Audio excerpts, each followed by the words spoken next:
Author Rei Rei is at. Rei Rei is actually a really, really great author that I had the pleasure of reading his first book, The Labyrinth, and currently reading his second book, The Blue Orca Awakening. So if you'd like to talk about yourself and maybe give us a bit of your background, that would be great. Well, I've always lived in Liverpool in the UK, and ever since I was a child, I've always known that there's so much more to life than what we can perceive with our five senses.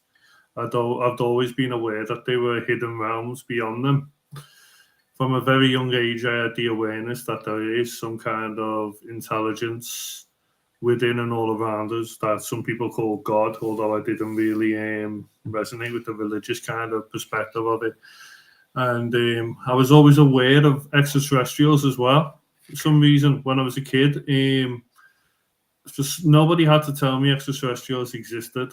For some reason, I just knew this thing. I just innately knew it. And I remember being like 7 years old and just stargazing, looking for UFOs, with a pair of broken binoculars.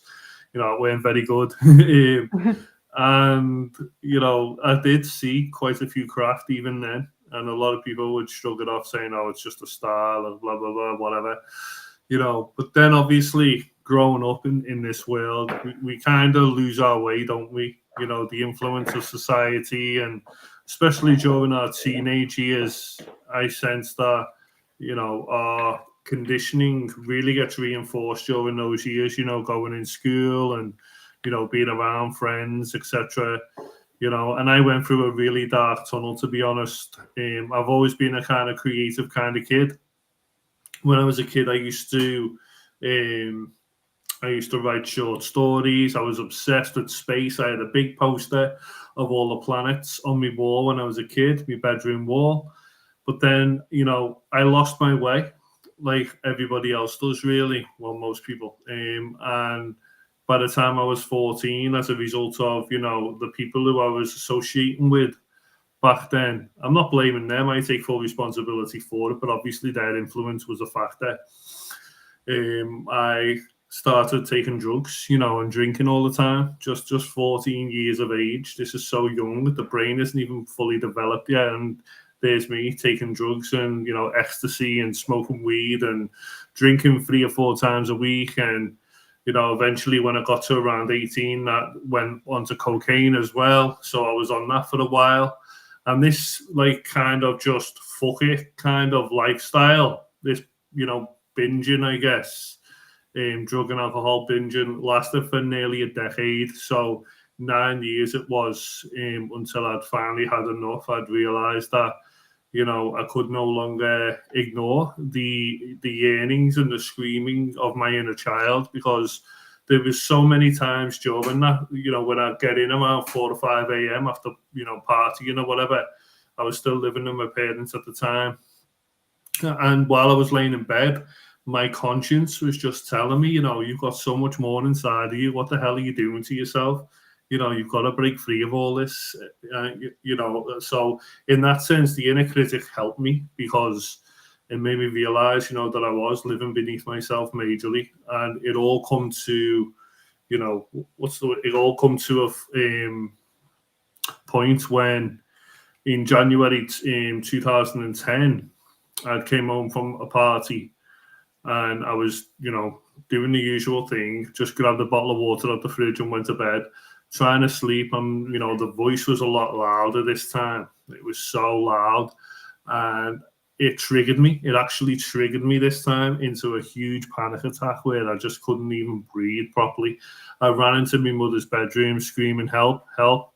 I'm dying. I'm dying. I thought I was going to die in that moment, literally. And my mum just helped me calm down a little and said, just go and put your head out the window and try and breathe. So I did that. I took her advice for once, took her advice. And when I looked out to the window, like something really crazy happened. Like every star was out in the night sky. And this is rare for the UK, obviously, with its cloudy reputation.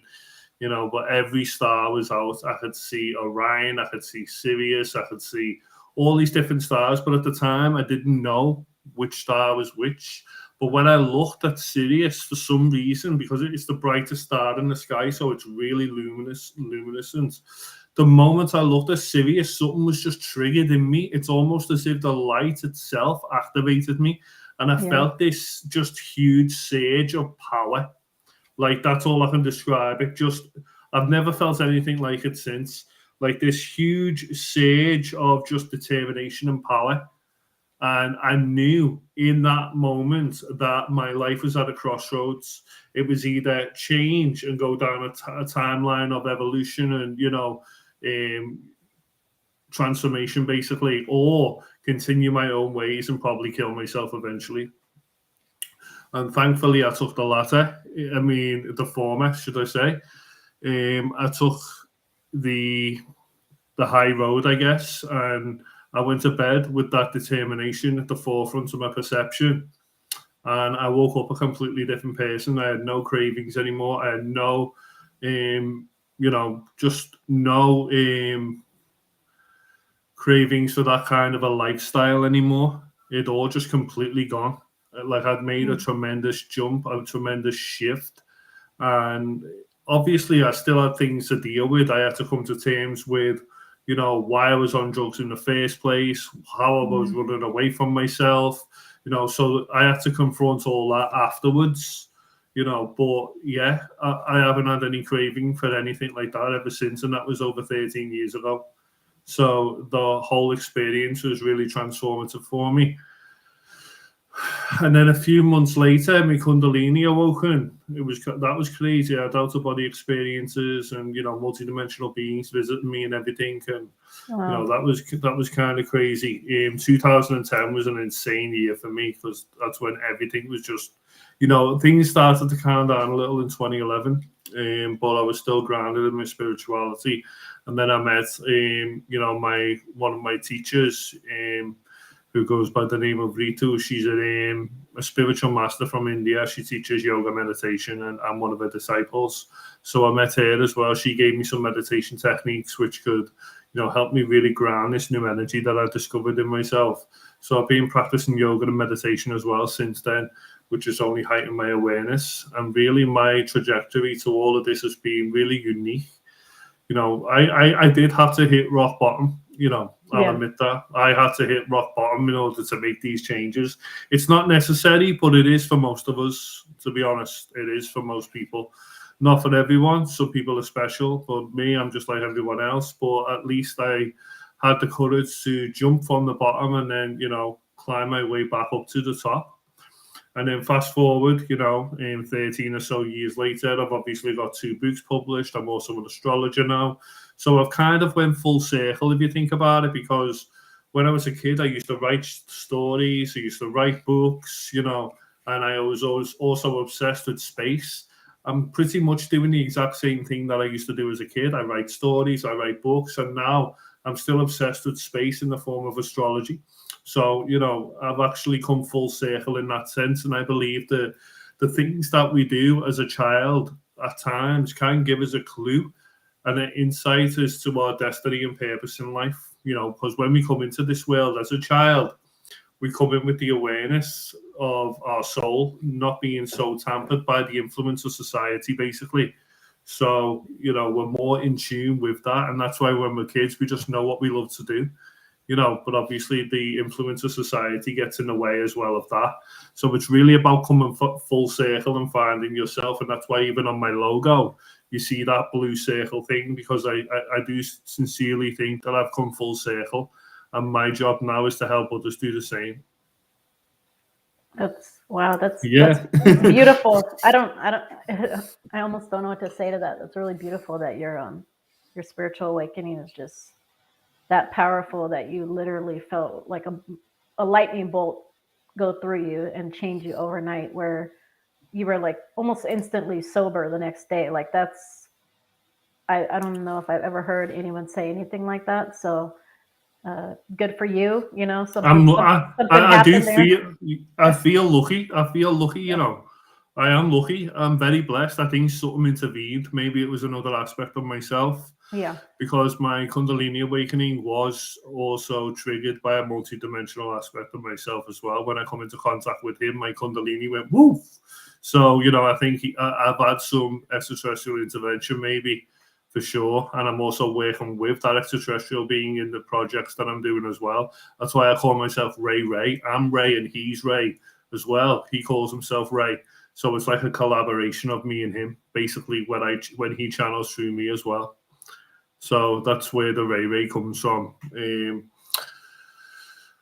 But it's interesting that you use those words, a bolt of lightning, as well, because, Laura, let's talk about the Labyrinth first. So basically, it was like 2015, and, I'd already been on the path for like five or so years. Yeah. And I was still in the process of really untangling myself from other people's perceptions about me, basically. But then I realized, wow, this information is so powerful and I'm going to share this with others. And I swear, I was out jogging one night, just jogging outside, and a bolt of lightning struck me, hit me on the head. Not a literal one. I'd probably be dead if it was a literal one. But like an inspirational one. It hit me on the top of my head, right? And I swear, I saw that I had the name of the book just instantaneously. And I also had the front cover just there. It was like right there in my mind's eye. And instead of finishing a run, I actually turned around and ran back home and wrote all the contents down so I wouldn't forget. Like, that's how powerful it was.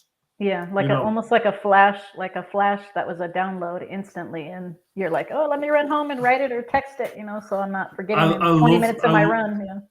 I love the way you said download, because that's exactly what it is. I've actually downloaded the book from the future in that moment. It was like sent a to me. quantum download, right? It was sent to me from the future, literally.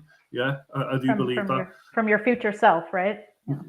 Yeah. And I also think that with Blue Orca as well, obviously it's a different kind of experience writing it, because it's a novel. It's not, self-help books. Spiritual books are a lot easier to write, by the way, than stories, because in a story it's really got to jump in the mind of every character, and see the world through their eyes, etc. So it does take a little bit more time. However, even while in the process of writing Blue Orca, I'd have like 3 chapters down, for example, and then while I weren't writing, my mind would be like thinking, I wonder what direction I could take it now.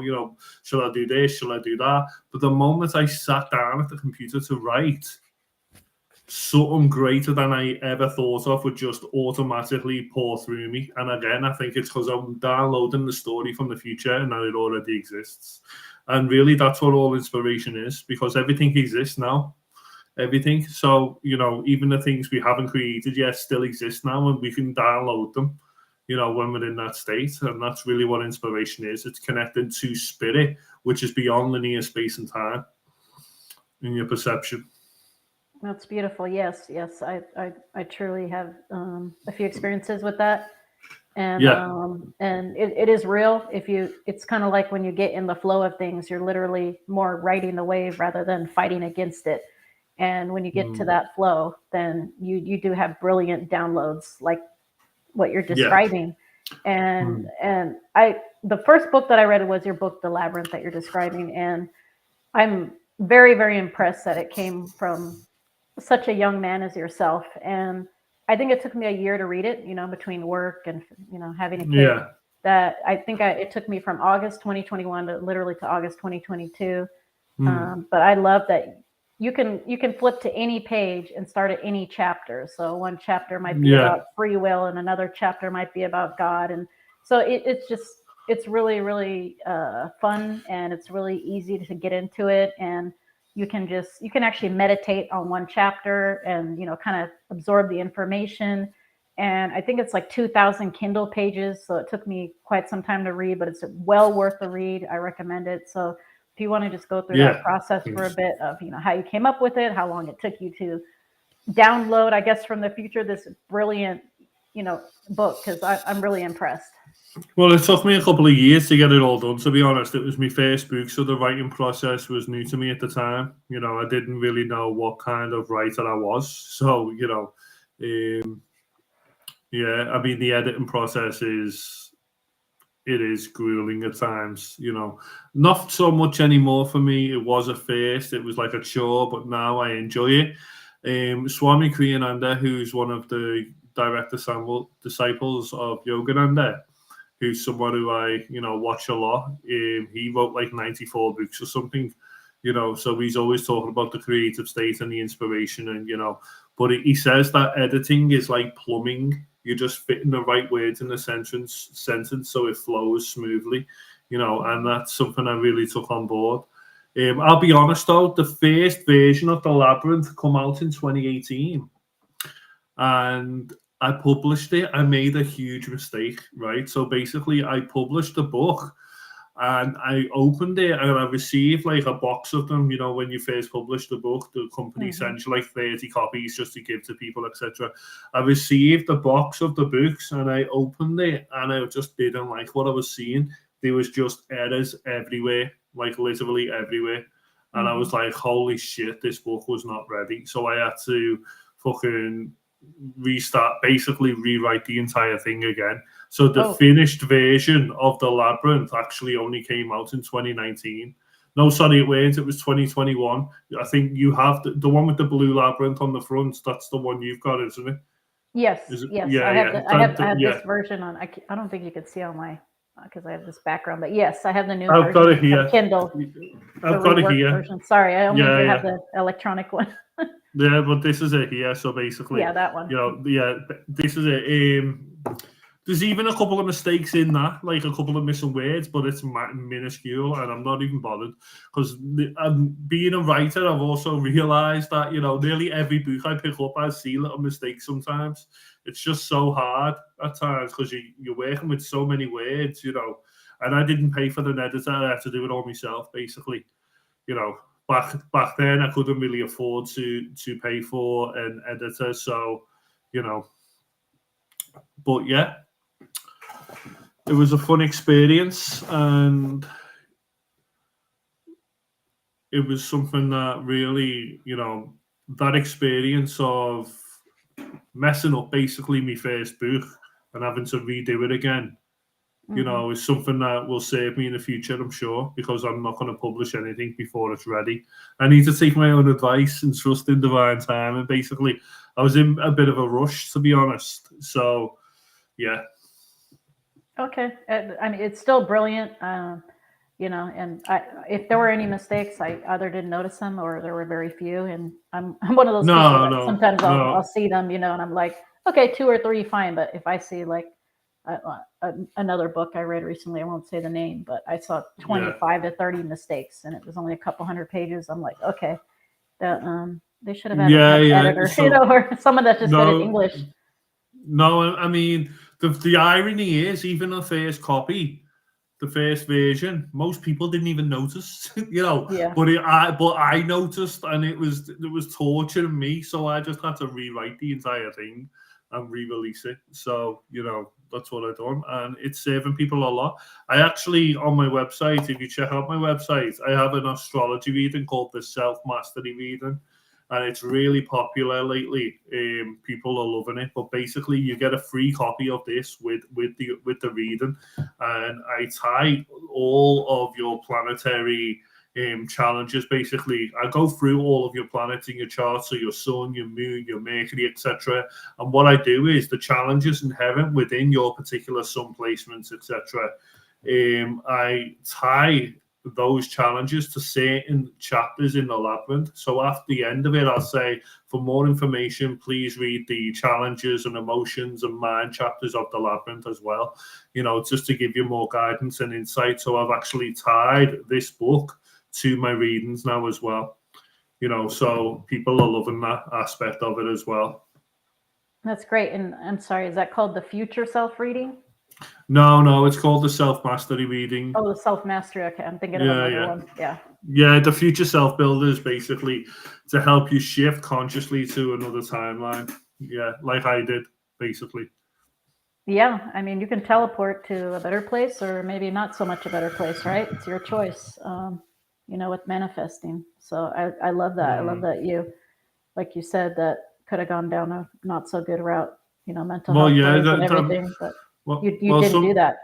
Well, sometimes destiny's crossroads falls upon us, and we need to be sensitive and aware of when that happens. There are big life changing moments in our lives when, you know, it's either that way or that way, and you've got to be conscious enough to make the right decision. Thankfully, I was back then, even though I don't know how I was, but I don't know how I was, but Yeah, somehow I managed to do it. So, yeah. that's great. I love that. Is there any particular chapter that's your favorite? Although I know you have several chapters in the Labyrinth that, and it's probably hard to narrow down. But any favorite of yours that you like to refer people to? Because I am going to read it again. I really like the mind and meditation chapters. Those two are really powerful, I think, especially. I also added in this newer version 3 extra chapters. So the future self builder is actually in the book as well. The Oh, great. future in the book. So I've basically given it away for people. The only time I'll charge people is if they need extra help in actually putting that into practice. That's what the sessions are for. But I've given away for free in that book. Also, there's a resilience chapter, which I mean, there's so many good chapters. To be honest, it's just I read it myself sometimes. Because I don't really even see it as my book. Because truth doesn't belong to anyone. So we're just all sharing the wisdom of the source, really. So I don't like to take too much credit for it. It doesn't really do anything to me, to be honest, when people are like, oh my God, you're an amazing writer or anything like that, or, because it's not me. I'm just a conduit, really. And that's really the state that I live in now. Yeah, that's beautiful because I see energy healing as the same way. Yeah, I'll absolutely. tell a lot of people, I'm not healing you. You as source, you're healing yourself. Like your willingness to Yeah. happen. I'm just a facilitator. I'm an in between, like like here's a conduit. Like a little joint. Or a little, you get it. A little in between Yeah, connector. And so, like you're you're the mediator, basically. yeah, yeah, You're, exactly. yeah, yeah. So Absolutely. you get it, and so I really appreciate the humbleness because I'm not with the guru syndrome. Like everything comes from me. I'm doing it all. No, no, everything is everything and nothing at the same time. And like I think you Well, get a lot of that. Well, a true guru, like the actual masters, not all these, like all the fake shit you see nowadays, but Hmm. the actual true masters, they never accept worship from like even their disciples. They like Yogananda, for example. Every time a disciple would try and touch his feet, he'd stop them and bless them. Yeah, And direct that devotion back up to God. Like he'd say, God is the guru. I'm simply an instrument. He was in the same state. So I think that's really the best way to live, to be honest, because when there's no ego involvement, when the ego isn't weighing you down with all these expectations on, reward and everything, you're actually capable of achieving a lot more, paradoxically, because you get out your own way and you allow that cosmic intelligence to flow through you unobstructedly. And, you know, I think more and more people are becoming aware of that. Creative people do it naturally. They just the only mistake that they make, like the creative people, like great painters and everything, even if they're not necessarily spiritual, they enter an enlightened state while they're in that flow, yeah, that creative the flow. creative flow. But Yeah, yeah, but the only mistake they make is that they attach their ego to their creation when it's actually not them doing it. It's something greater, that can't really be defined. But I mean, people are where they are, and it's fine. that's true. All Yeah, different flavors and stages and layers. And yeah. so I did actually see on your website you have a deck that has to do with the Labyrinth book. Can you explain that? Because I might buy it myself. I'll just send you one. Don't worry. Okay. Just, Okay, just pay, great. Yeah. just pay the postage fee, and I'll send you one. I've still got like 30 boxes in the cupboard that I'm trying to get rid of. So basically, it's a card deck that contains around 44 cards, I think. I haven't got one on me right now. Do you want me to go and grab one? Yeah, if you show don't them? mind, really quick, just to Okay, show one moment. the audience, because I'm curious. Thank you.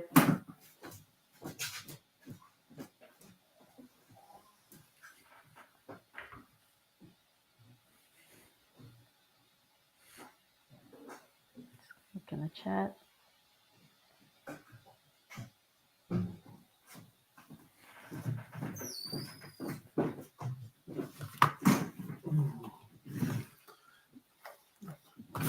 Okay, so basically, it's a Labyrinth card deck. The camera's just focusing. The camera is being weird, but it's a Labyrinth card deck anyway. My logo's on the back. It's the same kind of marble texture it's the same kind of marble texture on the box as well. And basically, if you open this deck up, like you'll see, like this card, for example, has got is that focusing in? My camera's being weird, sorry. But anyway, the card says read abundance, and then it's got a quote about abundance underneath. It says, remember that you always have the ability to do what you need to do.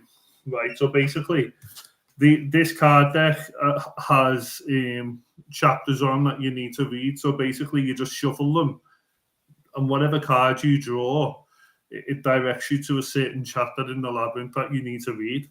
So basically, it's allowing synchronicity to guide you to the information that you need at any given moment.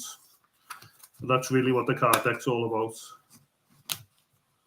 Great, that's beautiful. So it's just another tool that kind of works with. Yeah, it's not necessary. Mm-hmm.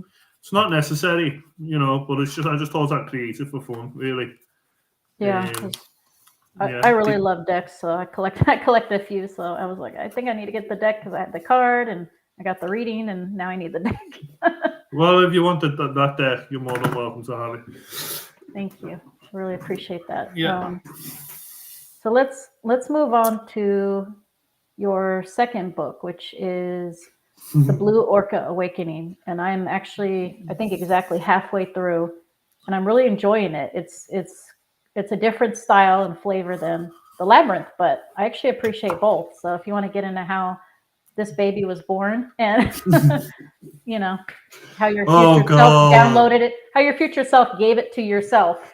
Oh God, this is so much more of a complicated one because yes, the lightning bolt hit me still. It did hit me, but the unfoldment process has been very different. I remember years before I even began Blue Orca, I did try and attempt it, and I had the inspiration, but I didn't have the creative ability to actually do it. So basically, I done a failed version first.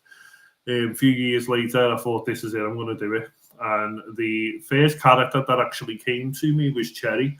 Her appearance, her name, her magical abilities, everything.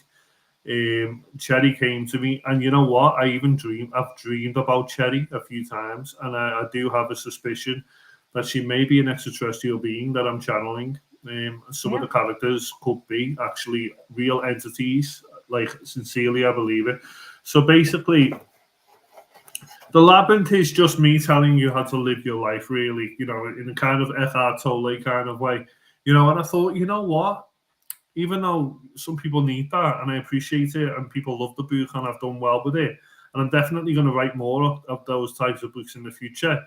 I want to teach in a fun and creative way as well. I've always been somebody who, really loves story-based video games, for example, like Final Fantasy, which it's basically just like reading a novel, but you're playing a game, though. Know what I mean?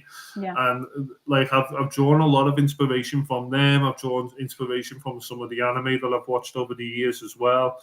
And yeah, I basically want to transmit the spiritual teachings in the Labyrinth to the younger generation through a fun and engaging story, through the experiences that the characters go through, etc.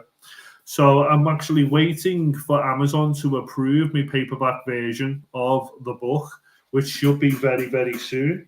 But I did receive this proof copy of it.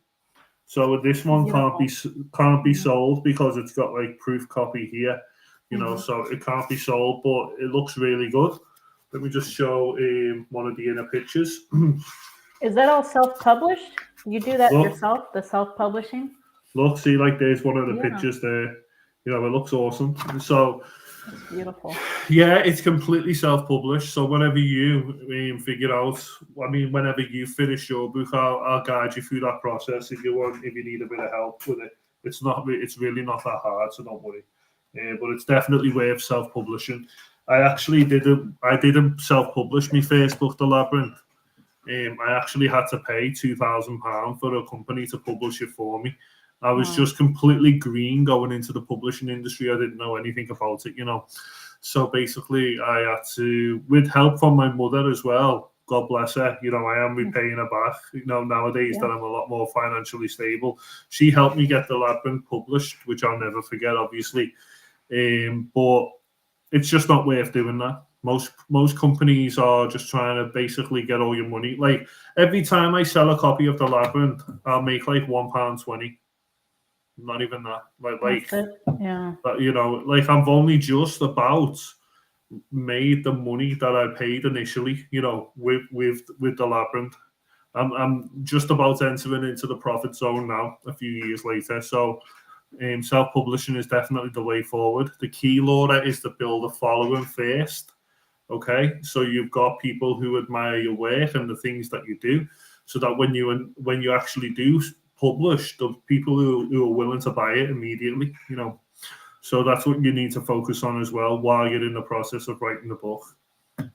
Yeah, but anyway, sorry, we got a bit sidetracked there. Okay. So basically, yeah, I want to teach people through this story, these metaphysical truths. I'm also, because this story is very water-based, you know, the orca do feature in the book, you know, I do believe my totem or spirit animal is the killer whale. So this kind of creature, and other cetacean life as well, obviously, you know, just all wildlife, really, you know, in the ocean. I'm really passionate about the conservation and the preservation of them, and you know, cleaning up the world's oceans and everything. And this is something that I'm also going to be promoting in my story.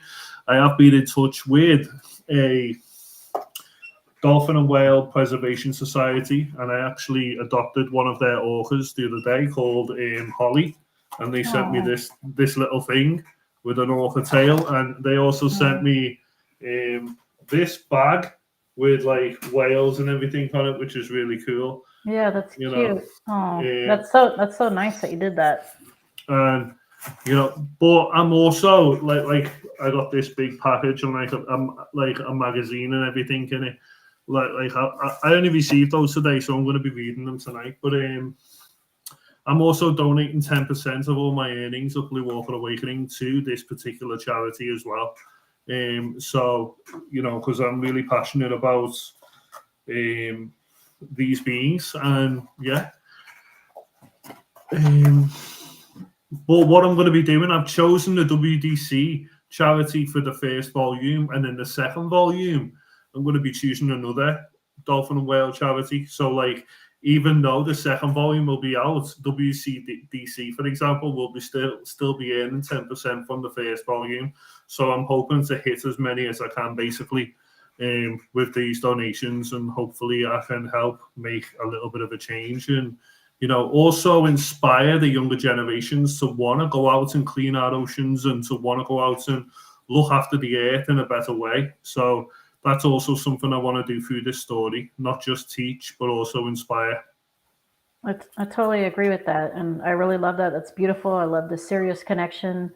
I totally feel that, yes, you are channeling probably you know, different versions of yourself, or you know, higher family in those dimensions, and that you know, they're speaking to you through this book. And that, you answered my next question, which was if it was going to be a series and what your next project is it the next Blue Orca, or do you have something else cooking? No, I'm actually halfway through writing my second spiritual book, which is called Chronos, Transcendent Psychological Time. So basically, it's all about the transcendence of linear time and space in our perception. So that's what that book is all about. So I'm halfway through that, and I'm very excited about it. It's going to be really, really cool. Yeah, it sounds amazing. And have Mm. you thought of sharing your, well, the Blue Orca book is more for like a teenager age, right? Have you thought of sharing that with local libraries with, for geared towards, underage children, specifically teenagers, or reaching out to Well, teachers or? well, well. I haven't even got the paperback approved by Amazon yet, but when Mhm, I do, I'm going to be putting a couple of copies in some of the libraries in my city, definitely. mhm. And maybe some people who I'm connected to, like you, maybe I can send you a copy over and you can put it in your local library. I want it to be accessible to people who can't necessarily afford it, to buy a copy. But it's really cheap on Kindle as well, to be honest. And I did have the initial thought of it just being a Kindle series because it obviously helps the environment as well. But unfortunately, just most people who I know who are waiting for this story, they just don't want to read it on a Kindle. They want the actual book in their hands. So, you know, um, that's something that I've had to do as well. That's why the paperback version hasn't come out yet. Got it. Yeah, that makes sense. And yeah, from what I've read online, that a lot of people, especially for children's books, like to have the hardback or the paperback. So that makes a lot of sense. And I love the idea about the libraries. Actually, I can walk to my local library, so I would be more than happy to Yeah, try to get your thank book you. there in the library. Yeah, that would be great. And it's really age appropriate, and it's really Yeah, and I really. mean, it is for teenagers, like 15 maybe to 19-year-olds, but at the Mhm. same time it's actually really deep. It's a lot deeper than people think it is, and um, it's also very suitable for adults who still have their inner child, within them, basically, who are still conscious of that, so Yeah, I people really who love, are love it. people who are a bit too serious, pun intended, no, not really, but this just like the process of creating that world, them characters, the story really just lights me up on the inside, and yeah, that's also why I've done it, really.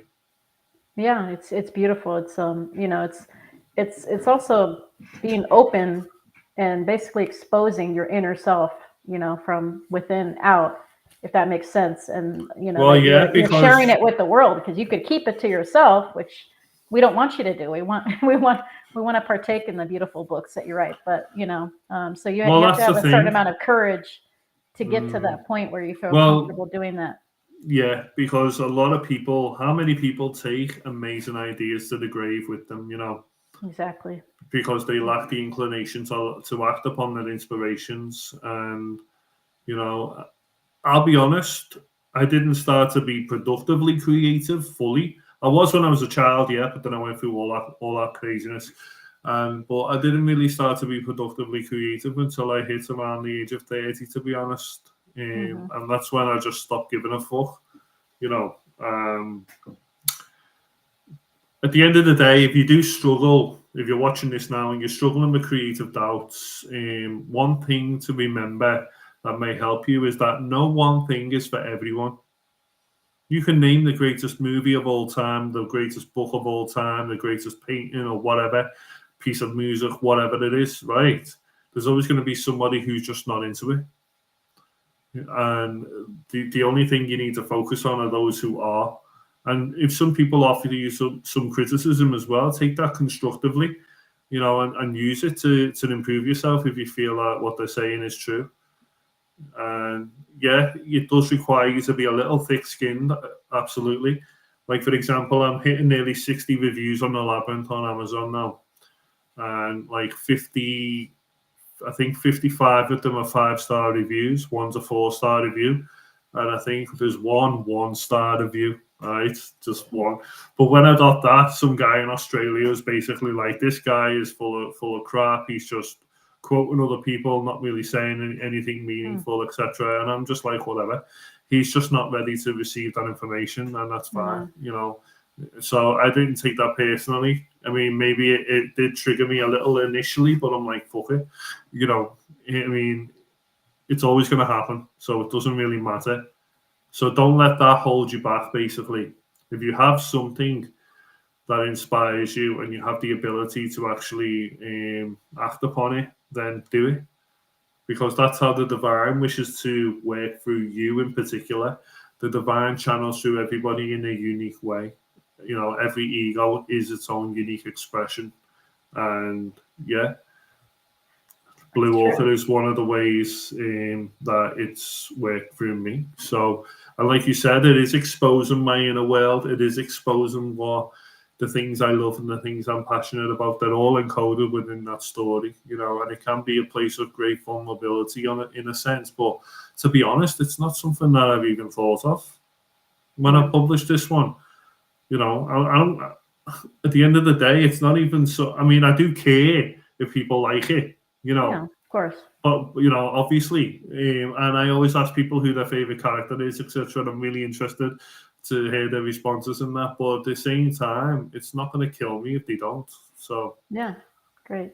That's a great outlook. And I gave a 5-star review, which it is actually a true 5-star review. I didn't just do it just to make it look pretty. It was well earned, and I love that book. I'll reread it, and I appreciate you sending the cards because then I can match those up with chapters. But if you don't mind talking just for at least I don't know, maybe 5 more minutes, and we'll wrap it up. But I want you to talk about your astrology. How did you teach yourself to do astrology? Because I'm kind of on the front end of this process, and I have software, but I did it by hand initially because I'm an accountant. I love to do the everything by hand first. But if you can get into that, because I believe you're self-taught from what you told me, and you're a great astrologer because I've gotten some reports from you.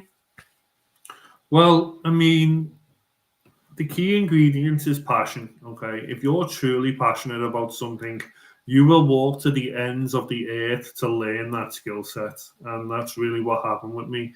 I think I was an astrologer in past lives, to be honest, because while I was in the process of learning, and I'm still learning, by the way, I'm still discovering new things. It's crazy. Astrology, you never stop learning, trust me.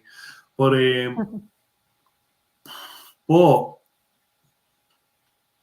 it felt almost as if more like remembering than learning, because ultimately all 12 signs are just archetypes. Yeah, they're just archetypes. And if you're aware of what those archetypes represent, it just becomes a lot easier to actually to read. So it was similar to when I started learning Japanese. I can speak Japanese very proficiently, not completely fluent, but like when I was in that process as well, like the moment I saw the hiragana or the katakana, like the Japanese symbols, it just felt like remembering, like I'd seen them before.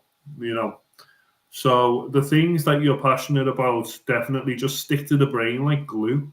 So if you're sincerely passionate about learning astrology, there are many ways you can go about it. Don't forget, everybody learns in a different way as well. Some prefer to be taught like this. Some prefer to read. Some prefer to, just memorize. I'd say one thing that helped awaken a lot of those latent astrological memories within me would be like I had a good friend. I'm not in contact with him anymore. I wish I was. He just disappeared basically off the internet. His name is Sean, and he was an astrologer as well. He was more advanced than me back then because he'd been doing it for a lot longer. But he taught me a lot, just having conversations with him as well. So just having conversations with astrologers, just teachers taught me so much as well.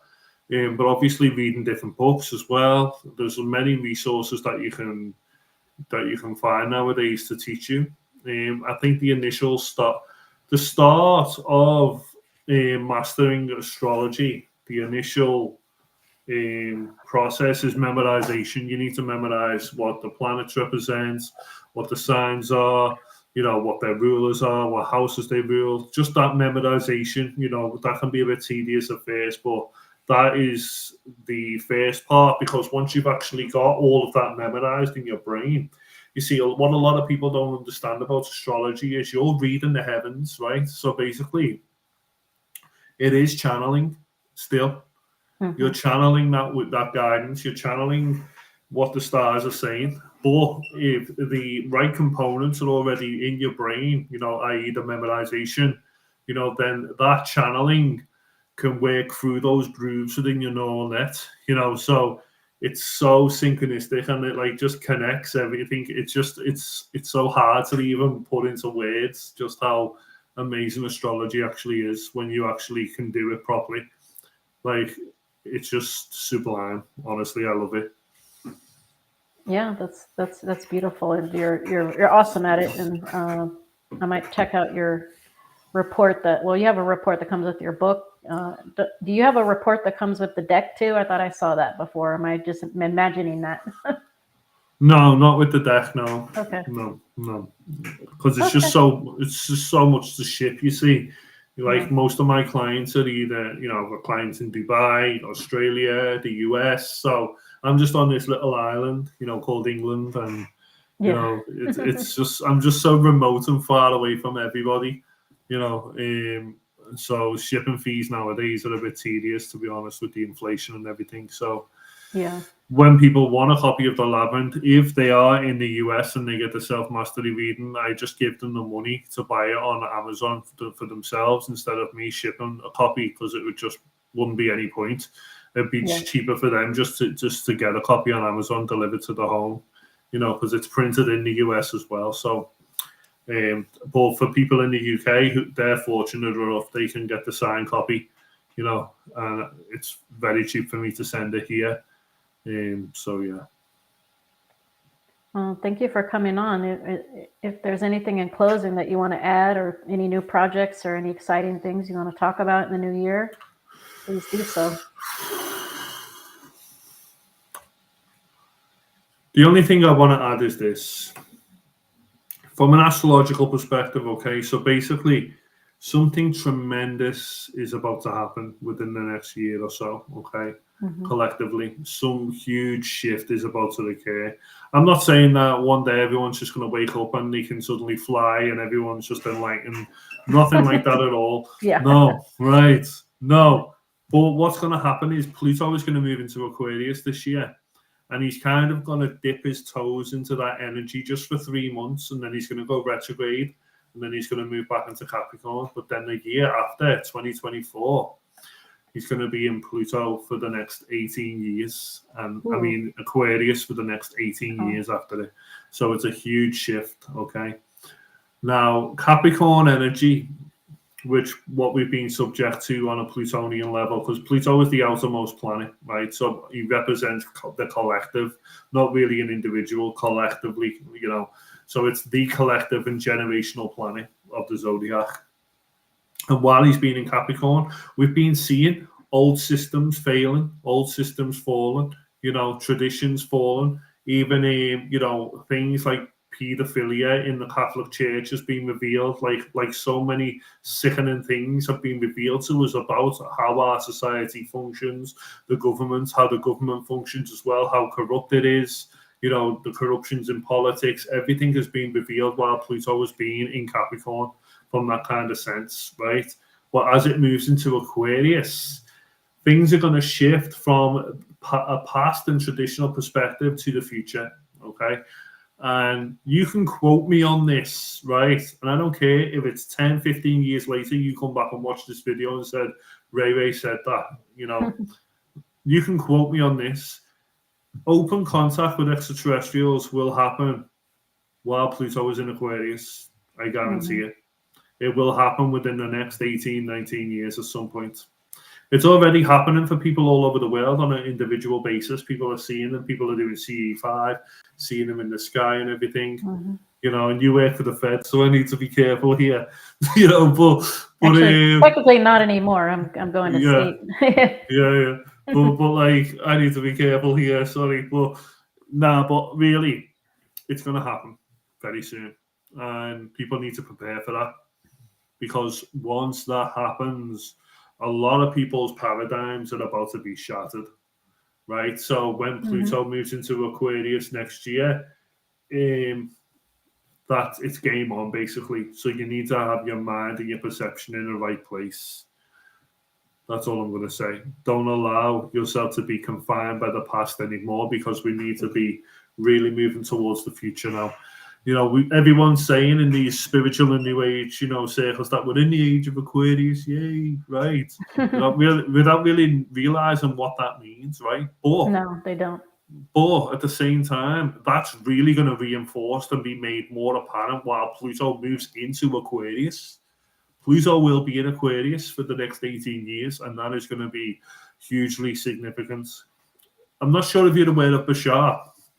Yes. right? Yes, I Right? am. Yeah. Okay. So Bashar has been saying for years actually that the window for open contact with extraterrestrial beings will happen at some point between 2024 and 2040, right?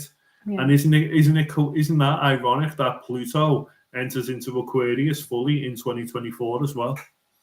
Aquarius energy rules all things like extraterrestrial and scientific and futuristic basically. And there's going to be so many discoveries made as well, technologically wise, with AI as well. There's going to be Free energy. there's possibly possibly free. Well, yeah, I actually do agree with you there. Definitely free energy. Also, cures for dementia and Alzheimer's as well will likely be found.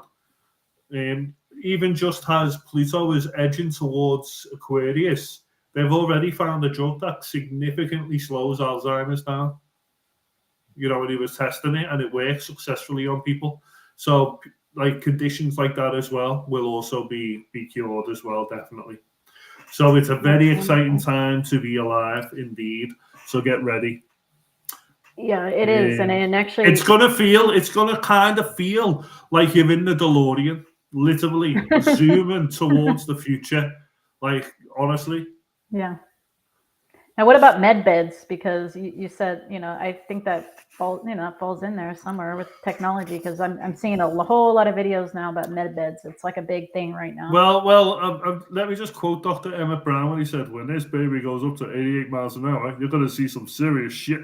And it's gonna feel like that for a lot of people. Things are just gonna zoom up, and all of a sudden, like the rise in technology is gonna just take a quantum leap. Trust me. And that includes things like med beds as well. Absolutely. We're going to be healing people via frequency and sound and vibration. And, it's just going to be so cool. Yeah, I love that. And I do feel that. And I do feel strongly about 2024. And I've been warning my husband too, get ready in the next year or two. Like you think the roller coaster ride has started. We're just about to get to the peak and then come, crashing, but in a good way. I told him it's a good way, in a very advanced way. As long as he's got his he's holding on to the bar, he'll be fine. But also one thing I was just going to say is what was it? Shit. Sorry, I interrupted you. I was talking about 2024 and then the roller coaster ride that it hasn't even started yet, that we're just getting to the tipping point, but in a good way. Yeah. I mean, basically, we're going to be catapulted, basically, is what. Like over the past 60 years, we've made tremendous technological advancements, but that 18 years that's coming next is gonna put all that to shame. I agree. Yes. So yeah, it's gonna be scary at the same time because we're not very evolved on a collective level. There's some people who are awakened and are quite advanced in their perception, but let's be honest, most people are just asleep. And this isn't a judgment. It's just the way it is. Yeah. So having such great technological capabilities in the hands of people who aren't very enlightened, it's a scary thing because obviously there's a lot of misuse that can happen as a result of that. So yeah, definitely. But anyway, I think I'm ranting on. No, it's okay. But Pluto and Aquarius, get ready. Get ready for it. Put on your seatbelts, like extra seatbelts. The top one, the bottom one, all of them. Yeah. Okay. Yeah, and is that because of Pluto is a destroyer planet, or? Well, yeah, Pluto represents change and rebirth and all that shit. Like when Pluto hit Saturn in Capricorn, that's when COVID struck. Yeah. So, COVID, Pluto, Saturn, and Jupiter were all in Capricorn in conjunction with one another in the sky. COVID struck collectively and everyone lost their shit. People were fighting over toilet roll and toilet paper in the store. And, it was embarrassing, really, to be honest, how we reacted to that. Absolutely. But, yeah. Now, this Plutonian transformation that we're going to be going through won't come without a price. It won't come without a cost. And unfortunately, I mean, look at the state the world is in. Just look at it. Yeah, exactly.